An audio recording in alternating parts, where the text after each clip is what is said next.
Assalamu alaikum wa rahmatullahi wa barakatuh, mes chers frères et sœurs. Je sais que nombreux sont les personnes qui attendent la suite de la série sur le jour du jugement, mais comme vous le savez, c'est très difficile de préparer en même temps une vidéo spéciale Ramadan et en même temps continuer la série sur le jour du jugement. À la base, je voulais mettre la série sur le jour du jugement en pause et reprendre à la fin du Ramadan.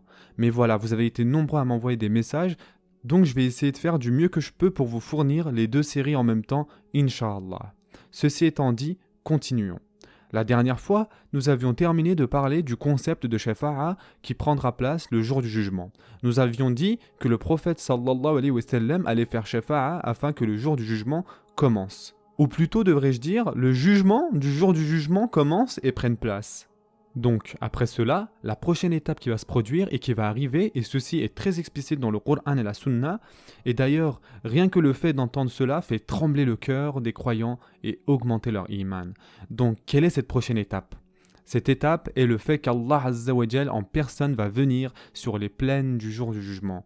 Et donc Allah Azza wa Jal va venir avec un très grand rassemblement d'anges et le Coran mentionne cela dans plusieurs versets que Allah subhanahu wa ta'ala va arriver et commencer ainsi le jugement. Allah Azza wa Jal dit dans le Coran: prenez garde quand la terre sera complètement pulvérisée et que ton Seigneur viendra ainsi que les anges rang par rang. Surat Al-Fajr, versets 21 et 22. C'est très explicite, n'est-ce pas? Allah Azza wa Jal dit aussi: qu'attendent-ils sinon qu'Allah leur vienne à l'ombre des nuées, de même que les anges, et que leur sort soit réglé? Et c'est à Allah que toute chose est ramenée. Surat Al-Baqarah, verset 210. Encore une fois ici, c'est très clair. Allah Azza wa Jal pose une question rhétorique. Ya'ani, vous attendez quoi? De me voir le jour du jugement? Et ensuite, Allah Azza wa Jal dit aussi: qu'attendent-ils? Que les anges leur viennent? Que vienne ton Seigneur? Ou que viennent certains signes de ton Seigneur? Le jour où certains signes de ton Seigneur viendront, la foi en lui ne profitera à aucune âme qui n'avait pas cru auparavant ou qui n'avait acquis aucun mérite de sa croyance. Dis, attendez, nous attendons, nous aussi. Surat Al-An'am, verset 158. Encore une fois ici, Allah Azza wa Jal leur demande de façon rhétorique ces questions. Et ça ne peut être plus clair que ça. Qu'attendent-ils? Que les anges leur viennent? Que vienne ton Seigneur? Allah subhanahu wa ta'ala dit clairement que ce jour arrivera. Mais quel est donc ce jour sur lequel Allah Azza wa Jal insiste encore et encore sur plusieurs versets? La réponse est dans la sourate Al-Fajr. Allah Azza wa Jal dit: prenez garde quand la terre sera complètement pulvérisée et que ton Seigneur viendra ainsi que les anges, rang par rang, et que ce jour-là, on amènera l'enfer, ce jour-là, l'homme se rappellera. Mais à quoi lui servira de se souvenir? Il dira: hélas, que n'ai-je fait du bien pour ma vie future? Ce jour-là donc, nul ne sera châtié comme lui châtie, et nul ne sera garrotté comme lui garrotte. Surat Al-Fajr, versets 21 à 26. Mais aussi, on retrouve cela dans le fameux hadith de At-Tirmidhi, dans lequel le prophète sallallahu alayhi wa sallam a dit: le jour du jugement, Allah subhanahu wa ta'ala arrivera vers ses serviteurs afin de juger chacun d'entre eux. Ce hadith est authentique. Et donc, le prophète sallallahu alayhi wa sallam dit de façon très explicite que le jour du jugement, Allah Azza wa Jal va descendre et va décider du sort de tous ses serviteurs. Il y a encore un autre verset qui cette fois est implicite, dans lequel Allah Azza wa Jal dit: et la terre resplendira de la lumière de son Seigneur. Le livre sera déposé et on fera venir les prophètes et les témoins. On décidera parmi eux en toute équité, et ils ne seront point lésés. Et chaque âme sera pleinement rétribuée pour ce qu'elle aura œuvré. Il, c'est-à-dire Allah, connaît mieux ce qu'ils font. Surat Az-Zumar, versets 69 et 70. Ici, le fait que la terre resplendira de la lumière de son Seigneur est une indication à l'arrivée d'Allah subhanahu wa ta'ala. Maintenant, ces versets nous montrent clairement qu'Allah Azza wa Jal va descendre et venir le jour du jugement. La question qu'on se pose, étant donné qu'on sait que Allah Azza wa Jal apparaîtra le jour du jugement, est: est-ce que l'on a des indices sur les caractéristiques divines d'Allah subhanahu wa ta'ala? Dans le Coran et la Sunna, nous avons certains attributs divins qui ressemblent à des caractéristiques humaines, n'est-ce pas? Par exemple, Allah Azza wa Jal dit: ô Iblis, qui t'a empêché de te prosterner devant ce que j'ai créé de mes mains? T'enfles-tu d'orgueil ou te considères-tu parmi les hauts placés? Surat Sad, verset 75. Ici, Allah Azza wa Jal dit clairement à Iblis: pourquoi ne t'es-tu pas prosterné devant cet être que j'ai créé de mes deux mains? Ou encore, lorsque Allah Azza wa Jal dit « Seule subsistera la face de ton Seigneur plein de majesté et de noblesse » Surat Ar-Rahman, verset 27. Qu'est-ce que l'on fait lorsque l'on entend la face de ton Seigneur? Nous avons le terme face ici. Nous savons que lorsque Allah Azza wa Jal communique avec le prophète sallallahu alayhi wa sallam, il communique dans la langue arabe.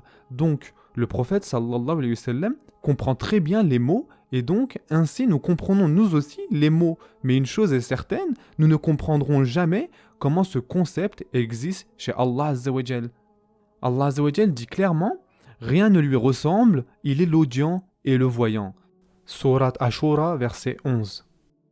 Ad-Darimi dit à propos de ces versets dans lesquels est mentionnée la descente d'Allah Azza wa Jal, Ad-Darimi dit « Allah ne nous a pas demandé de comprendre comment il va venir, d'autant plus que notre cerveau et notre cœur ne pourra jamais comprendre ceci dû à ses limitations. » Le fait est que Allah Azza wa Jal n'a pas révélé ces versets du Coran afin que l'on débatte sur comment Allah Azza wa Jal va venir et sous quelle forme, etc. Non, pas du tout. Allah subhanahu wa ta'ala a révélé ces versets afin que nous ayons ce sentiment de peur, car Allah subhanahu wa ta'ala nous dit clairement « Le jour du jugement, je vais arriver et on va se rencontrer ». Et donc ainsi, cela nous permet de nous remettre en question, sommes-nous vraiment prêts pour cette rencontre? En effet, Allah Azza wa Jal dit dans le Coran « Ce jour-là, il y aura des visages resplendissants qui regarderont leur Seigneur, et il y aura ce jour-là des visages assombris qui s'attendent à subir une catastrophe. » Surat Al-Qiyamah, versets 22 à 25.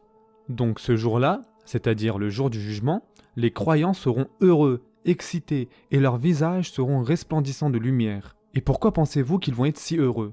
Parce qu'ils verront Allah subhanahu wa ta'ala. Et ceci est la plus grande bénédiction que l'on puisse avoir, n'est-ce pas? Voir Allah Azza wa Jal, que vouloir de plus, mes chers frères et sœurs? Et ceci va se produire à plusieurs reprises. Mais la première fois, ce sera le jour du jugement. Et encore une fois, le concept de voir Allah Azza wa Jal dépasse notre limite de compréhension. L'important ici, c'est de se focaliser sur ces versets et de se rendre compte de la promesse d'Allah subhanahu wa ta'ala. Allah Azza wa Jal dit dans le Coran « À ceux qui agissent en bien est réservée la meilleure récompense, et même davantage. Nulle fumée noircissante, nul avilissement ne couvriront leur visage. Ceux-là sont les gens du paradis où ils demeureront éternellement. » Surat Yunus, verset 26.